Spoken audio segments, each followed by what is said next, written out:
पुणी थरे रोमांचक स्थिति रे राजकोट टेस्ट 238 रन आगरे थाई भी भारत हाथरू खसी पारे तृतीय मैच।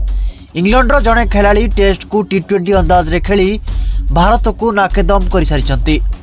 हाँ दर्शक बंधु, इंग्लैंड विपक्ष 5 मैच विशिष्ट टेस्ट सीरीज तृतीय मुकाबिला राजकोट रे खेला जाउची। ए मुकाबिला रे 2 दिनर खेल शेष होईची। भारतर प्रथम इनिंग्स 445 रन रे सीमित होईची। यापर इंग्लैंड टीम प्रथम इनिंग्स बैटिंग जारी रखी। तेबे द्वितीय दिनर खेल शेष सुधा इंग्लैंड टीम 2टी विकेट हराई 207 रन करिछि। दुई ओपनर बेन डकेट और जैक क्राउली टीम को दमदार आरंभ देथिले। तेबे अश्विन भारत पाई प्रथम विकेट नैथिले। से जैक क्राउली को 15 रन रे आउट करथिले। सेहीपरि अन्य ओपनर भाबे बेन डकेट निजर विस्फोरक शतक पूर्ण करथिले। अन्यपटे ओली पोप को सिराज आउट करी भारत को द्वितीय सफलता देथिले। द्वितीय दिनर खेल शेष सुधा बेन डकेट विस्फोरक अंदाज रे 133 रन और जो रूट 9 रन करी अपराजित अछंती।